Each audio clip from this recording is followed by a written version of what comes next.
Ok. Ozwa, la personne de Ferregola, Omeka, Poussa et Pemeni Yawira. Mais papa, pourquoi ça explose? HP Monde Fauti. De janvier et puis à René Abira, ça c'est l'autre côté, mais vous venez de dire, ok? Pardon. Quand on est sur ces plateaux, les énergumènes, les brutes, les bougres comme Banano Tanguy, Kotanga à tes places, moi je suis, place Nanazala où je suis en train de faire les émissions. HP Monde Fauti. La personne de M. Mike Moukeba a salivo na mboka. Tangela na moko. Que ouera tanga bandi osunga batu. Azo imboka na mbongo na ONG mongote. Azo imbongo na parti politique mongote. Azo imbongo. HP Monde Fauti. Vous informez à chaud Ndé Makambu na biso. Avec le boss Iko HP. Bato Sate Poani. Allez, check.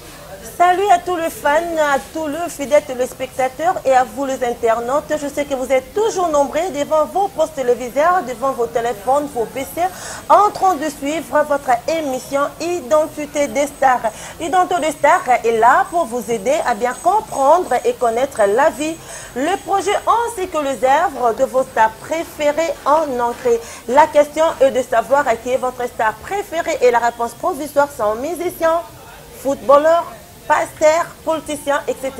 Mais aujourd'hui, moi, Diana Rosmbala, la première dame de la presse congolaise que je suis, je vais zoomer pour vous sur la vie d'une star très connue au sein de la République démocratique du Congo et pourquoi pas au reste du monde. C'est l'un des porte-parole de l'orchestre cher de leader Weranson que je salue déjà. Donc, je suis là avec Sédiko. Avec Sédiko, nous allons échanger sur plusieurs points concernant Wenge Musique en maison mère. De que ma question est ébellée. Botungi Sipe Ebele, Diana, est-ce que c'est vrai que Ferregola a Foukamaki a Sengi pardon? Sédiko est là, il va nous répondre. Diana, est-ce que c'est vrai Bako validé Weranson? Sédiko est là, il va nous répondre. Est-ce que Mike Mokeba avait raison de critiquer Weranson? Sédiko est là donc, et pourquoi aussi? Formidable Zoumela, c'est du coup là donc aujourd'hui c'est du coup il est là comme ambassadeur, comme M2 ambassadeur. Naka c'est l'émission Oyo pour répondre à Makambu tout ouais c'est là tout na Igwe l'honorable donc tout na et puis c'est du coup il va nous répondre c'est ça non? Ouais. Comment tu vas? Ouais je veux bien, je fais grâce, on est là. Ah bon santé. Ouais. Si c'était pas le cas, on n'allait pas être là à tourner donc en bonne santé comme tu viens de dire. Ok, c'est du coup pourquoi formidable Ezo Oumela, Babi maison mère et comme une maison Piaka. Maison mère est Tigalaka, maison mère c'est aujourd'hui c'est l'équipe nationale de la musique congolaise. Il faut dire que Weranson est parmi ces artistes et pour dire aussi les seuls par rapport à d'autres réalisations faites par Wera. Wera a vendu le drapeau congolais un peu partout dans le monde par rapport à sa musique. Donc Maison Mère ne tombera jamais comme Fabregas a dit. Donc nous restons toujours et nous serons où nous resterons. Non, Wera ne tombera jamais, mais Maison Mère peut tomber parce que va dire que comme une maison Piaka. Maison Piaka, dans la répétition, tu vas sauver maté, tout comme ça. Tu sais, Weranson a fait le plan de martyr, mais les gens ont dit que Weranson a sali Piaka. Donc je pense que la calomnie ou les ondits de gens, c'est pas ce qui fait vraiment, c'est pas aussi la réalité des choses. Malgré qu'aujourd'hui tout le monde est libre de dire ce qu'il peut dire, de penser ce qu'il peut penser, des fois aussi de façon néfaste pour nuire l'autre. Quand vous dites maison Piaka, donc maison mère éthique, elle n'a jamais maison Piaka. Parce qu'aujourd'hui, Asila Zagi Mungwata. Parce que là, il y a des secrets, des maïs, tu vois, il y a un petit là. Où est-ce qu'on finira jamais?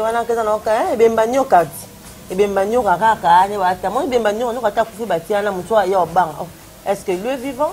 Parce que c'est le serpent. Voilà. Non, tu es déjà le résultat de la formidable.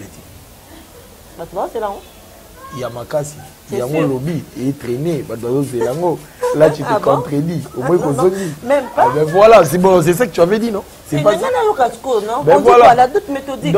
Donc moi je pense que si Weranson était fini, si Wenge Musique à Maison Mère n'était plus. Aujourd'hui, en tout cas pour dire vrai, déjà par rapport à ces domaines des sites, tout ça, il faut calomnier Wera pour avoir plus de vues. Et pour dire vrai, aujourd'hui avec les artistes, il faut... Vous avez dit les demandes de sites, là vous parlez des émissions internet en ligne. Voilà. Ok, vas-y. Et pour dire aussi qu'aujourd'hui, presque toutes les artistes sont tout autour de Wera. Donc, pour dire, c'est Dieu qui donne et c'est Dieu qui reprend. C'est le cas de Wera. Ça veut dire? Donc, jusqu'à maintenant, Dieu n'a pas encore repris. Donc, Wera continue à faire, à faire rage par rapport à la musique congolaise et partout dans le monde. Donc, beaucoup changer fonctionnement. On a été sur une maintenant à changer. Ok, il y a eu un débat dernièrement par rapport à Weranson dans Makambu. Il y a pardon. On a dit que Weranson, pardon, il a pardonné Ferregola, le président de G7. Il paraît que Ferregola a Fukamaki, Kosenga, Igwe pardon. C'est vrai ou comment? Parce que la première fan internaute, téléspectateurs, la première juste information vraie. Donc je ne pouvais pas confirmer. Diana, est-ce que c'est vrai? Je prends des questions, que oui, Ferregola a Fukamaki a Senga Igwe pardon. Oui, Igwe a pardonné qui est naébité. Donc non, nous allons chercher Sédico. Il va nous expliquer si l'information est vraie ou faux. Diana Ross, la première dame de la presse congolaise. Tu penses que oui, on a déjà pardonné il y a longtemps. Ce qui fait que Batouba Kendaka, mes hommes et continuent à évoluer. Yémogo, le roi de la forêt, le bas garder silence et moi l'éternel, je combattrai pour vous. Donc, demander pardon ou pas de la part de Weranson, c'est déjà pardonné. La preuve en est que les gens se plaignent à tout moment. Wera ne répond pas, Wera a été taquiné par qui, il n'a pas répondu, Wera a été agressé verbalement par tel monsieur, Wera zo répondre était, Wera zo répondre était. En tout cas, il y a un truc où il n'y a pas à Wera. C'est pardon interne. Donc ça se fait automatiquement. Ah, il y a solo. Donc c'est important, tu as pardon parce qu'il y a à Limbissa déjà, c'est ça. Il y a à Limbissa déjà. Donc, ce qui m'a aussi pardon. Ouanezara, si vous avez conscience, na sali na mabe. Parce que vous avez Limbissa. On a des blessures. Non, parlons de Ferregola. Parce que ça fait quelques mois passés, j'ai suivi Ferregola, une émission, il y a PM, il y a mon vieux papi Mboma que je salue aussi le président Ferregola. Avec le moko alobi, surtout les lobos, ils ont des fruits, il y a maison mère. Mais na souka nanga lobi, oui, miyo yebi. Maman nanga comme que ça la émission. Mais pourtant na mutema. Donc il y a un problème. Maman la banque comme ça la émission. Pourquoi? Pour défendre son fils. Pour défendre son fils. Parce que je ne sais pas, peut-être il était maltraité dans la maison, mais aussi il y avait des problèmes que nous ignorons. Maltraité. Quels sont les musiciens Oyo va profiter de salami.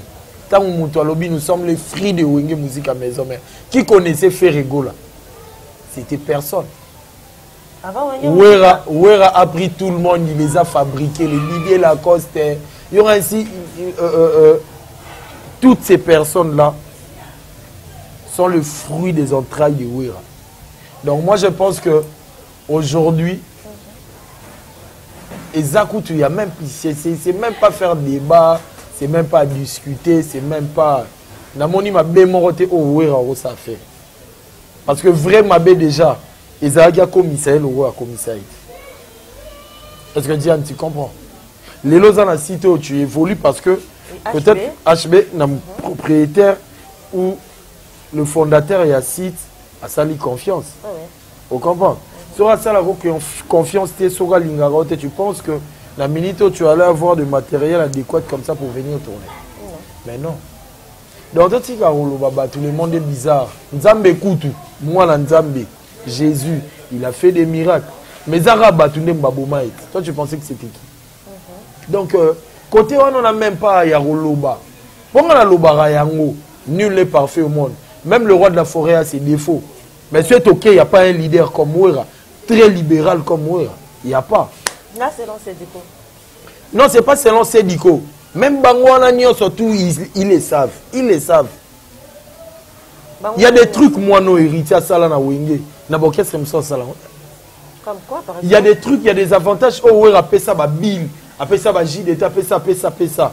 Et ça l'a raté. Sauf que ça va faveur, il y a aussi l'album, na Katia Maison Mère. En tout cas, il y a un album monté ça dans la Katia Maison Mère, mais ça va basoira va valoir ça puis album. Par exemple. Lelo Oyonani, la personne de bon, comme Monique Kiminga, c'est normal. Donc voilà, moi je pense que Weranson n'a pas ces temps-là de prendre son cœur avec tout ce qu'il a.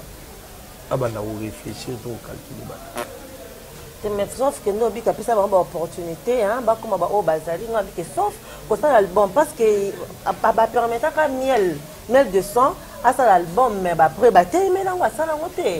je ne sais pas, ma faveur ni bon, je sais, comme ça, on lobby, mais il y a d'autres faveurs, moi, 12 bébés, par exemple, pour la miel de sang, ça l'album, mais ça, la maison mère. Bon, dis-moi un peu. Musicien, il y a ça l'album dans votre orchestre. Mais l'autre au monde, album, pas fallu pour l'album à musicien. Ça c'est fait. Ok, pas fabriquer album. Mais non, bien, album à musicien, Banda Kala. Hein? Album solo la bien ça, album. Mais album à musicien, fallu pour parler album à musicien. Et moi, je ne sais pas.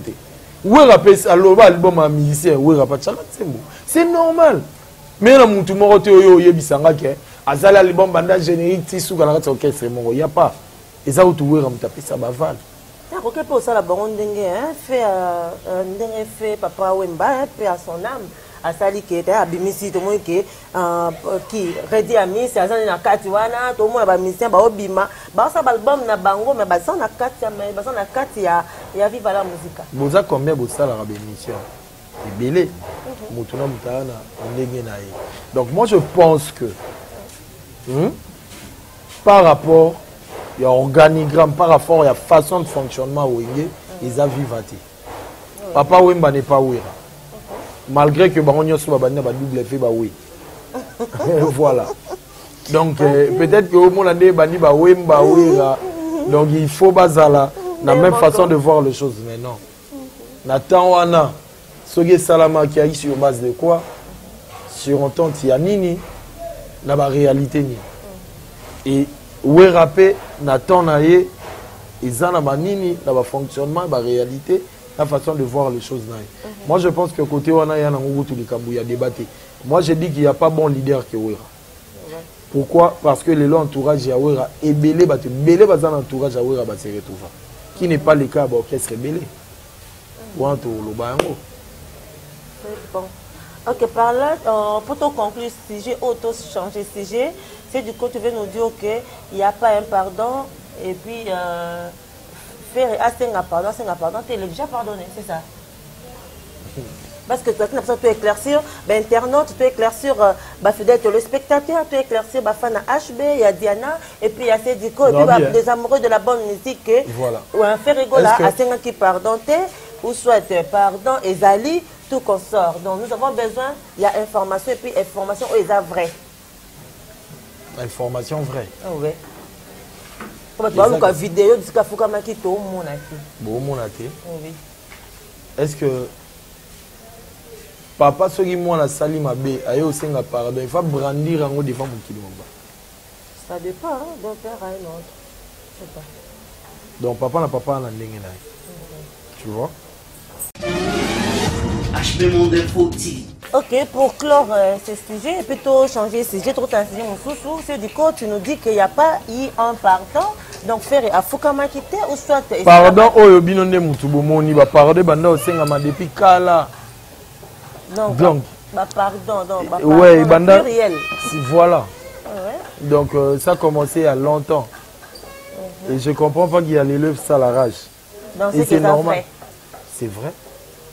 Ok, là je vous confirme déjà qu'il y a eu un pardon, sauf que vidéo to monité. Et bien on sait du coup ça que ce qui papa ou soit moi na sengi papa pardon faut papa a publié en partout Alex Abakinyon tout que moi na sengi qui pardon. Et parce que Wera n'est pas du genre il y a ba papa oyo ba exposera bana to oyo ba donc parents mon encore responsable réfléchir donc pardon ya moi na ils logo il faut tombola ngona mukili po eza logique.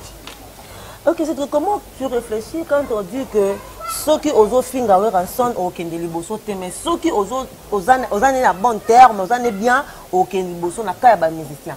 C'est simple parce que c'est quelque chose qui est normal, qui est réel.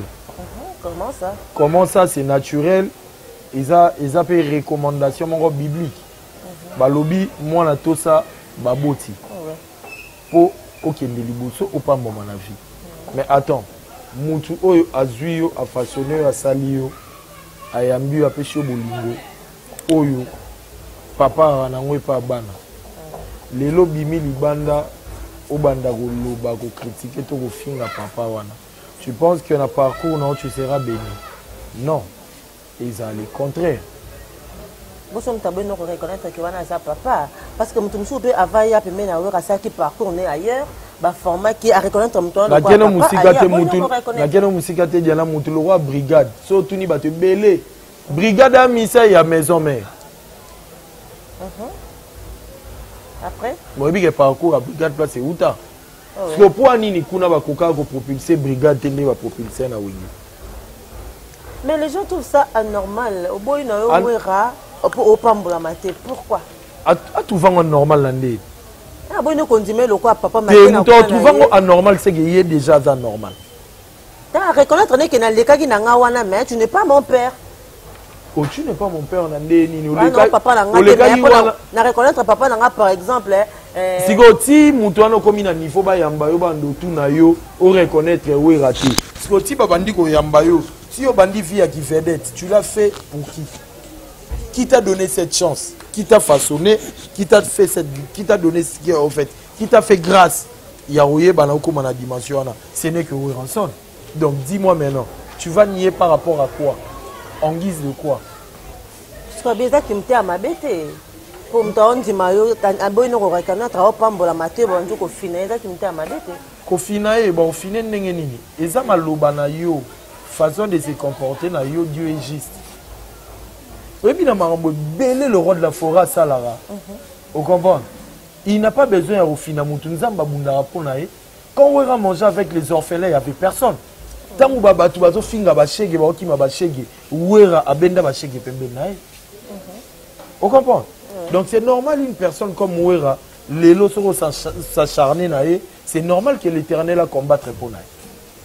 Pour non, c'est que ça, moi, moi, commentaire à mon pied, n'a vendu quelque part, donc, babi, ah, moi, banana, maman, na qui s'est lobby, ah, n'a vraiment même sous un dimana, n'a pas babi, n'a pas mon bois, ça n'a preuve, ça n'a preuve à venir. Et ça, juste une parenthèse, tu vas continuer. Que ceux qui a lobby les cambo, pour la moutou, pour la place, moi, je suis les salamaka. À que dans la boîte, moi, on aurait été, selon du solo, on aurait été. Après abimi abengi mukolo boîte ya bisi alobi ah na boîte na bino bonorer ngate na pesi noka ata muke boîte ekanga ma après quelques jours maman na mbule beta libulu etumungi place na moya ba parker mituka ezate boîte ça tout obligé à ça ni ba oya souté elongwa et que kuna par là ba y conclure comment que wera soki alobi makambo na esala maka c'est ça vrai si on a tourné le moment est-ce que Moutulora prophète Élie, Aïna Kizi? Non, tu as bien dit, le prophète. C'était un prophète, non? Et voilà. Moutulora David, roi David, Aïna Kizi? Moutulora Salomon, Aïna Kizi? Par là, tu veux dire? Par là, je veux dire quoi? Tu sais, aujourd'hui, les gens, au fait, les gens ne savent pas que Wera est né chrétien jusqu'à aujourd'hui continue à être chrétien. Tu sais, ça t'est arrivé aussi au Lali, au Lotindo Tomoko, et que au Santété Nandoto Wana, au Monipe, ma réaction au Lotaki. Oui, ça arrive. Au Gomindoki, au Gomina Kisina Yomoko. Non, l'outil. Ben voilà. Mais au Goyebisa Moutou, pour la nini parents, il y a là. Moi, on a mon bien, c'est un problème. Parents, on a Gomina Kisi. Tango yebisi mwana moni vio sala nga utelo kota wangani un jour soko yoka te comme yo wangana ba oloba no wangana ça va nzambe pe likolo au monde tango ozwa résultat muto alobaki ana kisi non déjà nous automatiquement mutu nyonso nzamba sala ina instinct tu vois. Et moi je pense que le roi de la forêt Aza déjà chrétien de base et c'est normal Azala leba lobara nzamba dota mutu na ba capacité na ba potentialité na donc ils a parmi ba capacité na ba potentialité ya mutu pona nini Kofi Olomide comme brigade était là-bas à kokko propulser brigade ne wera propulser brigade Robino Mundi buwebi wa yana bane belé o bazawa boyi bango. Mais bazalaka pe na ba place oyo ba parcours o ba uta miel de son mission fande est-ce que boye bagaille boye baye na wenge donc c'est logique, chacun a sa façon d'être, chacun a ses potentialités, ses pouvoirs, chacun a ses capacités, chacun a son orage, donc moi je pense que ils ont grâce na don zamba sala oyo. Pourquoi pas aloba likambo ko kisamate. Muto akipara babola, muto asoutenara ba pauvre, muto atalaka ba beli, muto atalaka ba na prison. Même Bible recommande ngo muto wana aokauka te, muto wana rolela te, muto wana progéniture na eti na 4 générations et mondier pain quotidien te. Donc c'est logique. Les lobos mona ke wera na ba paramètres wana quand il dit quelque chose et kokisami et ana ba autorité mususu wera bengi ebise oyebi ke na okoma mutu kingani ah oyebi ondeni une semaine Joana bengi mamolo baki komi. Il y a beaucoup de politiciens, il y a beaucoup de généraux, il y a beaucoup des autorités oyo wera prédisa. Par là tu nous dis que c'est aussi un prophète ou soit donc oh. Maintenant, si on prend un prophète, il faut tenir les marins d'église. Nzamba lobby, mes frères et sœurs, non, mon logo. C'est pas ça. Et ça, c'est quand on dit qu'il savoir, au commarin, Nzamba lobby. Non. Il y en a Batumsou, il y a prophétie, il y en a Batumsou, il y a comprendre et puis voir. Par là, tu nous dis que les gens qui citent, le roi de la forêt, non, qui s'y m'a bé. Mais non, il y a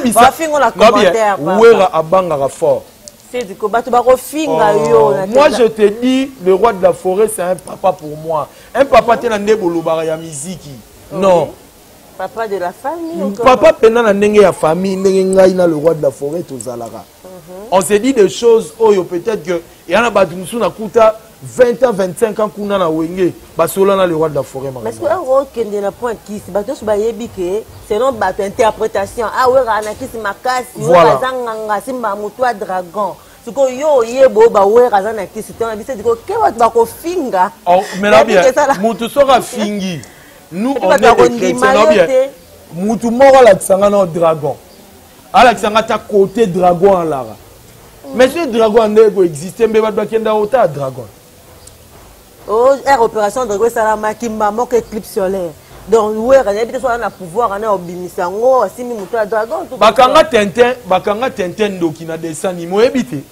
Na dessin animé Tintin. Comment? Ake bamba kendaka ba akuti akwe na mboka ya ba maya na ba enka. Bakangi Tintin, jour balingo tumba Tintin. Tintin ta likolo agangi éclipse salami babi. Tintin a danger. Yende à l'aiguille du soleil. On est deux gens. Bino a beau habiter. peut-être le roi de la forêt, c'est quelqu'un qui se documente aussi. Ayebi qui est à telle année, à telle heure, éclipse, c'est ça là, parce que et Arabilo au moment où déjà le bango en avance. Mais tu as vu que la musique à Congo, selon Bato, il y a un balle dans 5 succès. Donc c'est Youssouf Boulumou Bende Baouta Bapoto, Wano Jomo Akoli Abeti Bale na poto, Barana ba plan. Et toi tu viens nous dire quoi que Babette a balle 5 c'est ça? Non bien. Soki kisi ebeti la musique. Bon tu fais Basimba moto.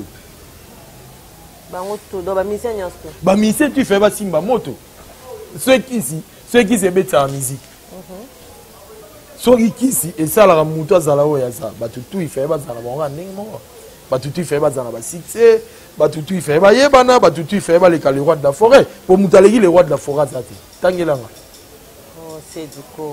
Le qui na ba liga basé na lobby moi je te dis ça fait 10 ans, 15 ans ti lelo. Mutalegi wera et puis ce tobi to banda rocha ba exploit ya ba musicien ba sali. Oh eleki ya ya nani ya sali leki wera. Totie wera totie Kofi Olomide wera leki totie wera totie JB Mpiana wera leki totie wera to bando tia to vote bon to bo totie ba totie Ferego la wera leki totie pardon non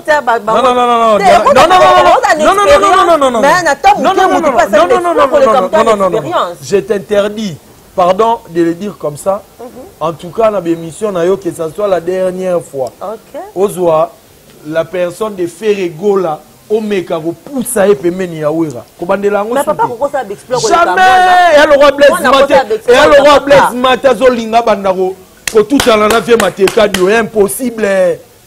Mwana a ça peut explorer ko le capé papa. Ko ça l'explore le gi papa té. O le gi papa té.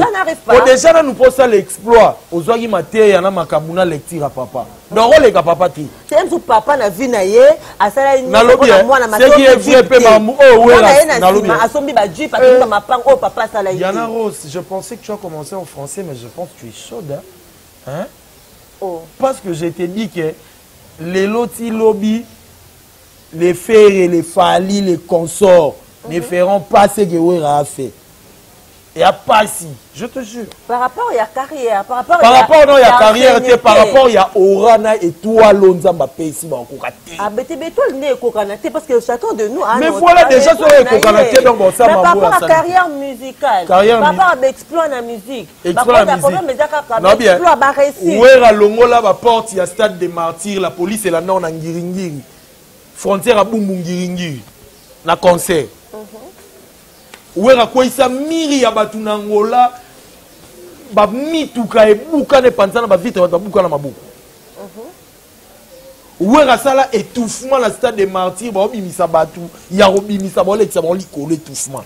Si ko se de ko lelo to tena bano baza o wera bimisa to ba na kata maison mais lelo neti ba jeni baza ba o ba kenda loko abawata ba o baza pena ba su ba kenda soki moko na bango par exemple asali ko leka o wana n'est-ce pas et honneur à papa na ye na lobby hein. Là, tu me contredis, là, tu te contredis. Non, on parle de quoi? Dire que, non, c'est contredire. Excusez. Honneur et à papa, c'est autre chose. Mais dire que Salama Mouera Sali, c'est autre chose. On est d'accord. C'est Moutasali Koleka Papa Azate. S'il vous plaît. S'il vous plaît. Même bateau bana niveau ya Wera, Basali pe Koleka Wera ti. Bon, mais je te l'ai dit, moi je suis réaliste. Les gens savent que Sédico, c'est un réaliste. J'ai fait une tantôt à Walasaka analyse simple pour dire qu'il y a Franco Luambo, il y a Papa Wemba et Awera qui ont fourni de musiciens Namboko. Et je suivis Papa Lutumba chez c'est qui mon pote encore mais qu'est-ce qu'il y a, les noms m'échappent comme ça. Willy Kayembe. Chez Willy Kayembe, Papa Lutumba a dit ça. Papa Lutumba a dit ça. Papa Wemba aussi a dit ça. Que Lelo Wera Bimisi Batou et Bele. Lelo c'est musique et tenir. Mais voilà. Bimisa non musicien, Tondisa martyr. Comment la niveau que Zando, au moins Zando. Et quand ça ramon et Bele Namboka. Dans 3 jours Zando et Salaté, ils ont manqué à gagner mon nez pour Namboka. Wera à l'étranger. c'est ma maman Sylvie Mampata. Nde ake azui bache ga calme zando ezongi. Bacha Transco à partir ya pomme tete.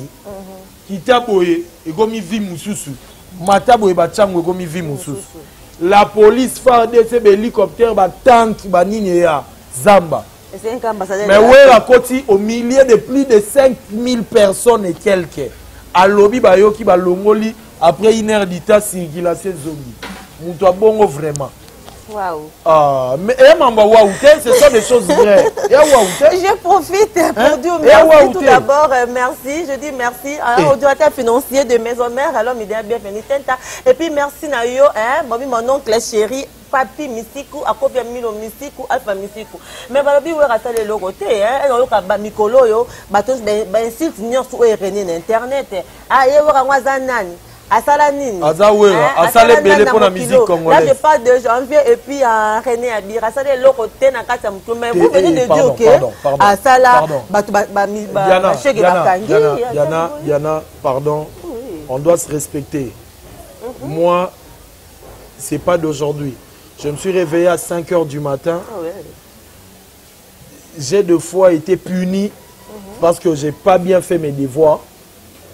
Donc, quand on est sur ces plateaux, les énergumènes, les brutes, les bougres comme Banano Tanguy, Kotanga à tes places, moi je suis, place Nanazala où je suis en train de faire les émissions. Mais oui, parce que j'ai fait l'IFASIC, j'ai fait l'IEC, j'ai une très bonne maîtrise en l'information, journaliste, enquête et investigation aussi, parce qu'on nous donne. J'ai fini, je suis allé à l'IEC pour faire le marketing management. Donc, bah énergumène, bah bougre, bah je sais pas. Bah vers de terre, le roi Banawana Kutangela Bangoti. Mais je te jure. Waouh. Oh. Ben il va grave. Il m'énerve pas grave. Et le roi place au Fandi Boé, au yé place moi babité que nos fans d'akuno tali place ango, bato maboma, bato batibé, bato kufa. Respecter au côté au lingangote. Là c'est Dico. Oh. Ok. Parle alors. Babi baron kotanga barote entre parenthèses. Moi je pensais que Zolo musicien mon robot est connu à mon na mboka pe à Salata. Moi l'inzaka be exploit le roi de la forêt Sala. Tu me parles de brutes. Bala mo batambola na bala boy. Bana na ba place on la ti. Mais bon, ça le lot. On parle de Weranson. En tout cas, les téléspectateurs et les internautes, excusez-moi, on doit 2 minutes. Il y a Robert Tapeli Solo, il y a un verre de terre, un cafard. Wow, comment il peut s'ajouter caca? La copanata capitaine Adolphe. Comment tu te sens? On a rabattu, parce qu'on finit avec Weranson. Je me sens très mal.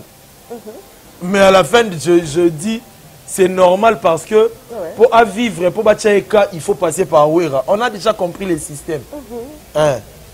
Il y a un moment où on va continuer en avant. Donc tu te sens mal, énervé? Mal, énervé, oui. Parce que c'est quelqu'un de très cher pour moi, en fait. Là, tu as raison. C'est ton papa. Voilà. Bien dit. Ouais. Ok, Naseki Soussou. Voilà, c'est du coup, j'allais vous demander par rapport, il y a députation, il y a députation, il y a honorable Weranson, parce que ça traîne, je commence à me demander, moi je sais, à quoi dire. Je me suis ressourcée chez les CG Katakata pour la cette information, on a dit non, il faut Moutoumoro Azala, on a pris pour expliquer, oui, Seni et Ndima qui dossier, il y a Igwe, et puis ministère public et valida qui donc le dossier, ou soit dossier, ou soit requête, il y a honorable, il y a qui est recevable, donc fondé. Ce que nous attendons, parce que comme il y a le fan de Weranson, les ennemis peuvent contre, donc les gens maintenant commencent à dire n'importe quoi. Oh, ils ont vérité, ils ont boy. Donc, ils peuvent sous babi ou à Kolobani, ni n'a qu'à parler. Je sais pas, donc on a tous nos 2 questions, vous comprenez? Je sais que j'ai affaire avec un monsieur intelligent. Donc, répondez-nous par rapport à les 2 questions-là. C'est pour quand la validation? La Weranson pour me député Et puis quand on dit qu'Okende Kolobanini, est-ce qu'il est capable d'entrer au Parlement pour défendre Makambo et la culture, il y a RDC? Déjà, quelqu'un peut défendre la culture. Owera Akei à défendre Mboka. Et puis, Akei déjà. Parce que nous, avec Dieu, nous ferons des exploits. Hein? Et puis, si Dieu est pour nous, qui sera contre nous? Donc, moi, je pense que, on est des chrétiens. Oh, mais oui. Moi, je dis incessamment, awa. Présent, qui des concerts. Abimi, koutouye, moi, tu sais, tout le monde ne peut pas t'abimi. Il y a Noël. Tu sambelite, il y a to sambela. C'est du comment il y a to sambela. Tu télémi, tu sali prière. Présent, concert, dégâts. Donc, on les voit, ça va qui ici, bani, le monde, n'a qu'à moi, bino. Ok, parlons. Donc, c'est que Mouta Sali Mouinda a créé un poule, a créé Moutouka. Donc, c'est qu'il y a les Guinées Satan. Et alors, nous avons besoin de vous comprenez? Moi, je pense que au lobby déjà, requête, Ezragi fondé. Donc, normal, nous attendons que Cour constitutionnelle épais sa liste définitive, il y a des députés nationaux. Parce qu'il n'y a pas seulement le dossier de Ouera. Il y a plusieurs dossiers qu'on doit traiter et publier directement dans le Seigneur Salagina ma publication. Donc moi je pense qu'on n'a pas de problème. Nous attendons que la publication, il y a Cour constitutionnelle, il y a Seigneur Oueza déjà dans le bon. Donc voilà, il y a un moment, même si les gens parlent, nous on n'a plus le temps de répondre. Il n'y a pas une date fixée jusque-là. En tout cas, Ouane Komi Makambouya. Haute hiérarchie politique ya mboka. Vous comprenez? Donc, on est quand on publier liste définitive parce que tu sais qu'il y a des députés qui sont bimisi bango, il faut pas quota. Donc, eza procédure moulaï. Et puis wera eza motema mabe moko tellement kazara ya nzambe intervenir. Pourquoi bateau balinga quitter ba échouer et puis ba échouer ba sali be fort tout échouer. OK, là c'était pour répondre maman Esther Sekola, hein, réponse no yangwana babi mais là no ma pio nous ça lango bien, c'est du coup vient de nous éclaircir par rapport à la requête wana. Maintenant comment c'est du coup au comment argumenter ba propos ya Mike Mukeba par rapport à l'honorable Ranson.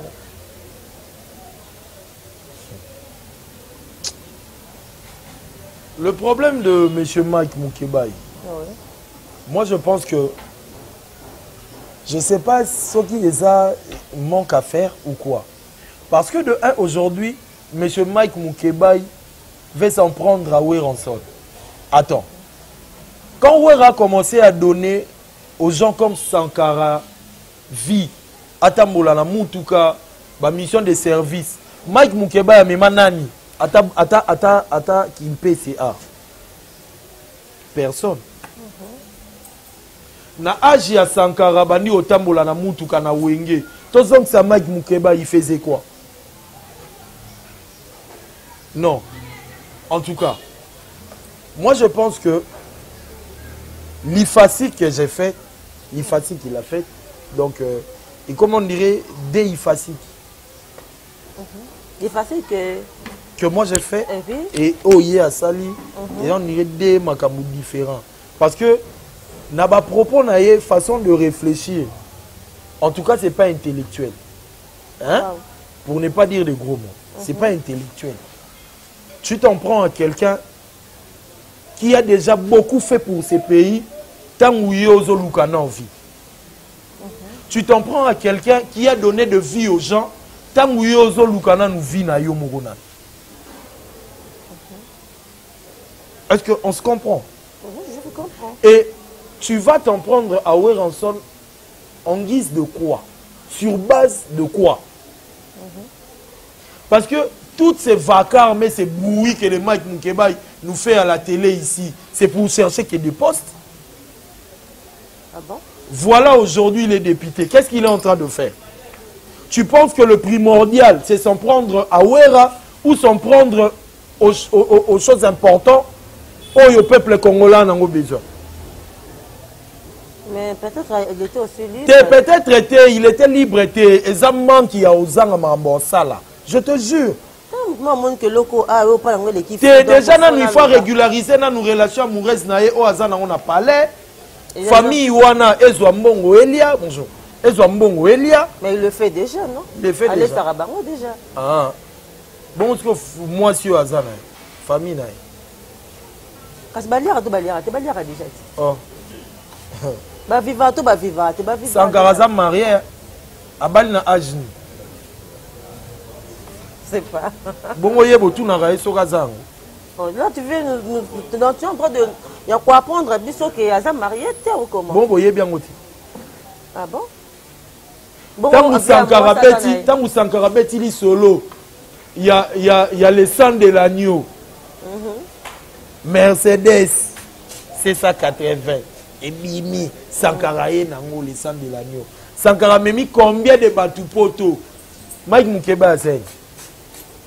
Na âge na mamanga salara. Mike Mukeba salangota. Ah c'est peut-être on a mis le canal. Tant que vous avez ndombi na France. Peut-être na venir na ba nkutu ba tumsu ba yebi na bango. Même si pas bando préparer da carrière na ya no préparer maram. Carrière nini ya zana. À l'époque il y a qui attends, politiquement pena to banda otanga ba ve mondo timba to banda otanga ba Vital Kamerhe to banda les pacificateurs to banda otanga ba Félix Tshisekedi Antoine oyake atangi à se préparer politiquement. Le devenu président. Sigo, il y a un autre préparé. Mais le Bézalaka, bon, le bien moutou, on a présé pour un à la base, il veut quoi? Il faut lui demander. Ah, vous voyez qu'il a aligné Baniti. Déjà, non, c'est incompris. Parce que Diana, quand je viens chez toi, la Rose, je dis Diana, mon yo, oh, l'on va bien té. D'ailleurs, mission est bien té. Diana, on a coutu. Mais ça, il faut tout narrer. Bon, aux autres s'en prendre, Moutaya tout n'inga bon. On s'en prendre la Diana sur base de quoi? Il faut un argument solide et puis fondé. Oui, on pousse peut-être à s'attaquer à Diana, la première dame de la presse congolaise, par rapport à un point. Peut-être qu'il y a à dire mon roi Lobaki. Oyo, et plaisir qui et façon de faire émission, de faire ces émissions, et ça peine professionnel. Peut-être que moi, étant que professionnel, ça me gêne, ça me dérange. Mais si go yebisanga, neti Wera n'a rien dit de lui. Si bitima au legi na TV, au mo finga ba artiste mandia, au mo finga ba artiste ba sengaga. Oh. Yebisanga et lo nini oyo la personne de monsieur Mike Mukeba a sali pour Namboka. Tangela Moko. Là moi je sais pas ça exact. Que ces propos mangage sur les lignes. Arrête ça. Mais oui, je te dis frère parce que tant ouera a aucun de retombola. Obi ba carnaval monsieur Sem na Paris mundela tuni mais c'est qui? C'est Wironson. Qui vient d'où? De la RDC. La RDC c'est où? En Afrique centrale. Oh, mais moi t'es ouera sali qui va documenter mundele morobo. Merci beaucoup. Mais bisanga yo leki na kiosque, ton na CCTV, mais c'est Kabila. Non, Kabila fait quoi? Le Lopé Kabila Nwake, Binomboye, Fachi Aye. Vous commencez encore à vous apprendre à un opposant qui a des bonnes idées. À la fin de compte, vous voulez quoi? Vous voulez remplir vos poches ou vous voulez aider le peuple congolais comme Ouera a fait? Parce que Ouera a bandi au Sungabatu. Azoe Mbongo na ONG monte, Azoe Mbongo na parti politique monte, Azoe Mbongo na poche mutu monte. Badir la berna, Ouera ka beti Zénith, a beti boy, Mundela Fandi boy, au Zénith de Paris, l'artiste congolais, papa, telle date. Papi Bele, Mundela Otala, oh il y a un artiste, on dit extrait, oh, il chante bien, ah c'est un bon son. Ok. Merci. Asalini. Tenga liyaga boy bisanga nete loko moko asali. Kochela biso makelele na kiosque. Insulter M. Kabila, c'est contredire entre les opposants. C'est ce qu'il a fait pour ce pays. Est-ce que tu penses que Batumusu na Kenya ba yebi yango? Kenyan aoyemba lingala. Yorensini. culture nabiso, de faire la promotion de notre langue lingala. Il y a Salini, Atambusi Netini. Mais il vient d'être député et peut-être va défendre l'intérêt. Nawapi, non, mais na moni à tateke na parlement, na nini, na robi malo libanda, na tout na mutu. Moni mai mukeba ina parlement. Zamba. Et là on y mozoni a yena Zamba yati. Et là on y oya sali ezati. Bato on y on soto bandego s'attaquer na bango. Les lois les gars sous TV. A mo de la salaire et bimazo acha na poche, banginda na famille na ye. A Salini pour na Congo. L'air où il y a un chèque, il y a peut-être un roi qui a un chèque. Il ne faut pas avoir l'audace. Il y a un ton à yo, au bando fin à artiste musicien, au basale belé la mboka. Vous comprenez? Les lois l'air en salle mambo pour qui opposition na ye. Bakati biso musique na poto. Bakati biso façon à revendre culture na biso à l'extérieur. Qu'est-ce qu'ils ont fait ces messieurs-là? Ces opposants, qu'est-ce qu'ils ont fait? Est-ce qu'Aouer est capable de le faire pour que la musique n'a pas tes ongles à oh, mais pourquoi pas il y a des aïdes pour parler? Déjà. Vous comprenez? Et ceux qui sont dans Makambu, ils ont retardé. Et ça va battre les opposants, les moutouago qui ne voulaient pas monter Mama Bekuna. Mais or, ils ont manque à gagner pour na mboka na biso. Ils ont manque à gagner. Hein? Bah ouais, ba beti na ba mboka ya ba kati, ba Cuba, ba drapeau téléma. Mike Moukeba ici au base de quoi télémisa à ta drapeau, il y a peuple congolais quelque part. Il n'y a pas. Merci, non, soyons conscients, respectons les gens. Nenga lingi ba respecter, nenga il faut respecter. Ngia Mamakanda, le roi de la forêt. Pour dire vrai, il ne fait pas le poids de Ouera. Et puis Ouera n'est pas son ami. Ce que Ouera fait dans ce pays, lui ne le fera jamais. Vous comprenez? Ouera contribué d'une façon ou d'une autre dans Mboka Oyo. Lui n'a rien fait, à part nous amener le bruit à la télé et insulter M. Kabila, insulter Bato, la politique dans Mboka. À part ça, il n'y a plus rien. Il n'y a plus rien. Il n'a rien donné pour ces pays. Et tu veux insulter quelqu'un qui a donné beaucoup pour ces pays? Oh mais non, soyons galants, soyons réfléchis. Merci Sédiko. Mais là, ça, on touche de la personne de Oueranson, Sédiko, c'est déchaîné. Non, c'est déchaîné pourquoi? Non, c'est déchaîné car pour Oueranté. Je me suis déchaîné, voir un vieux. Il y a série, on a été sur Gagina ici, to y fasciste le roi Bisso. Vous comprenez? Azoatan à tenir ma propos, moro déplacer bongo. Ça n'a pas de sens. Ok, merci Sédiko. Ça met directement ses études en cause. Merci beaucoup Sédiko. Merci Sédiko. Nous allons déjà vers la fin de notre émission. La toute dernière question avec Sédiko, c'est quand par rapport à tout le monde qui activer le cancer Nicolo grave. Pour activer le concert, tout le monde va concert. Il y a le maison mais un pied comme si tu activer le concert. Il y a le maison mais un pied. Sédiko, laisse-moi vous poser la question. Ah, la rose, mawa. Pour activer, quand tu as un peu de pierre à trop,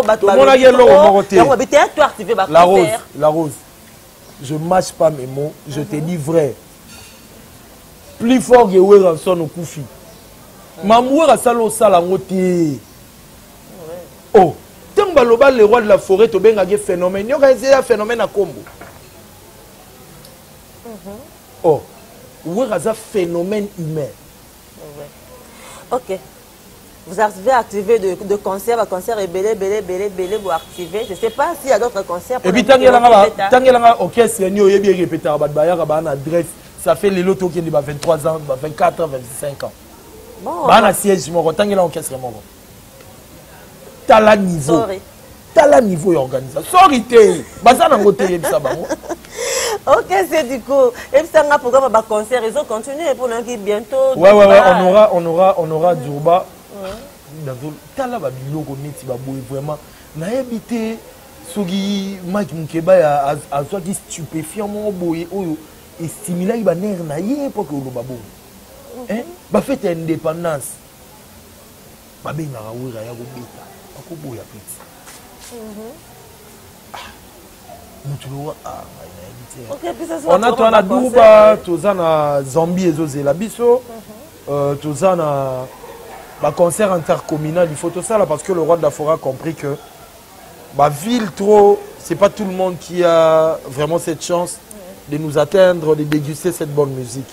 C'est pour cela qu'il a jugé bon, parce que ça fait aussi un temps qu'il a communé avec son public citadin.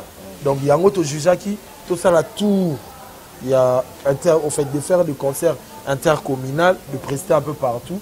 Parce que nous avons essayé un peu de toucher Nguerengere, c'était bon, Nikondo c'était bon, donc Massina c'était bon, donc Siko Tolinga, Tokota, Bandal, Toya, Gombe, Toya un peu partout.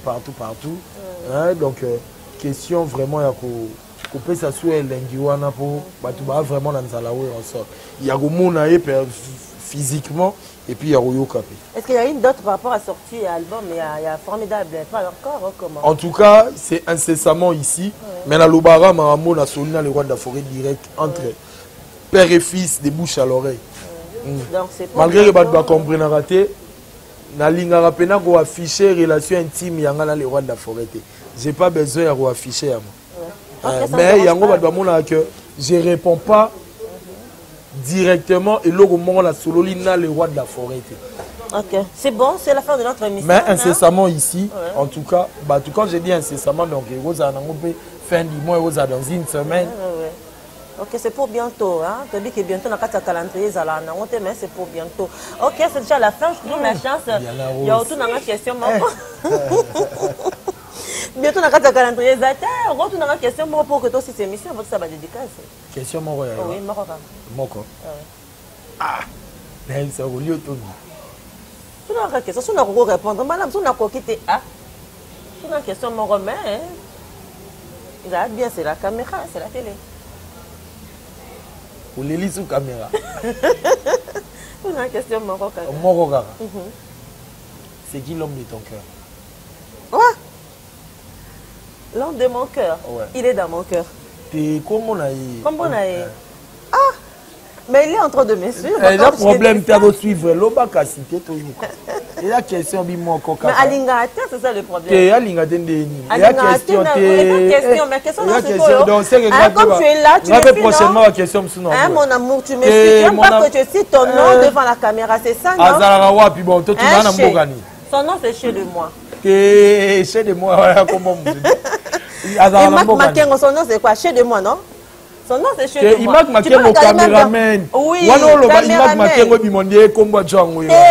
Makengo c'est le caméraman, mais mon amour, son nom c'est chez de moi. Chez de moi et Annie. Chez de moi, donc chérie de moi, non? C'est son nom. C'est la fin de notre émission. Mais non, tu n'as pas répondu à la question. Mais j'ai répondu. Le nom. Le nom, il n'aime pas que je dise son nom à la caméra, donc dans la télé. Boni, voilà pourquoi j'ai dit que c'est chez de moi. Je t'aime beaucoup, mon amour. Tu sais que je t'aime beaucoup. Donc, je suis la mère de tes enfants.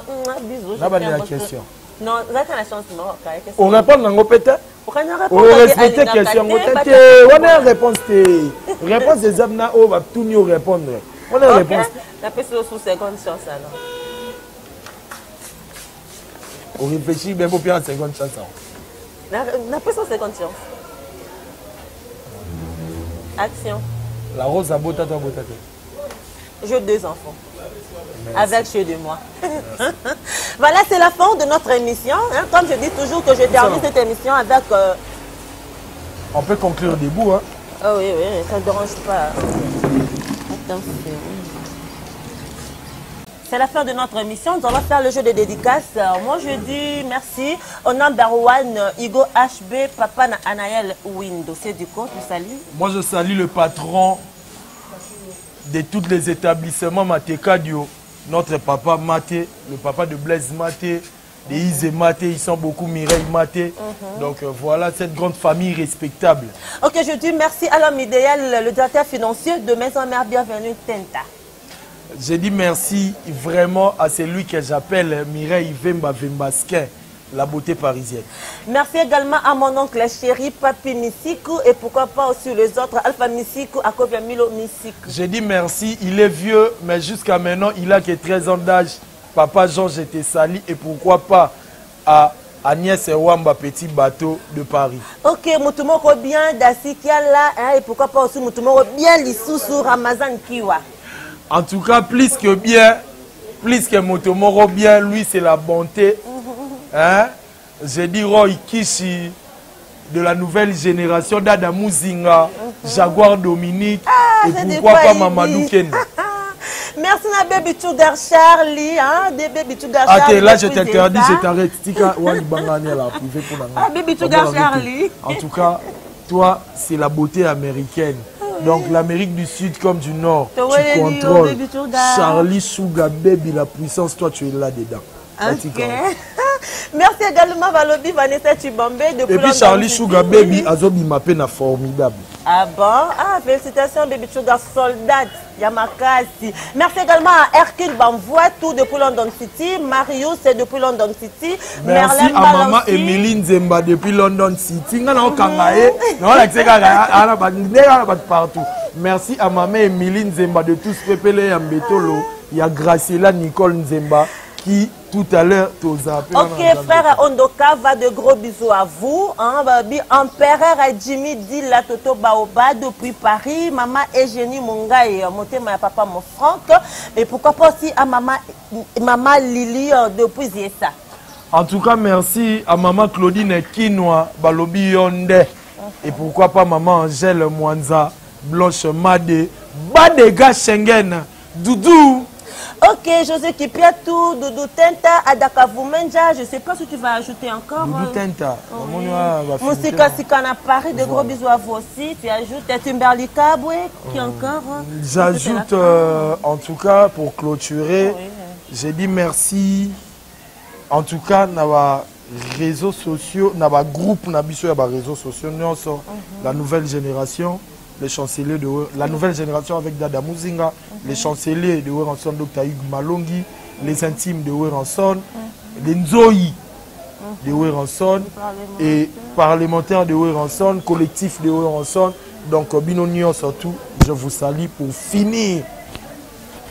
La puissance merci à vous tous. Je vous aime beaucoup. Rendez-vous très bientôt avec un nouveau numéro. Bye bye. Donc de gros bisous dans le couple. On a la mingi. Balobi Pati Montezo, le moté Maloriane Louboya. Et pourquoi pas Nacha Mambimbi, moté Madadi Balela. Pati Montezo.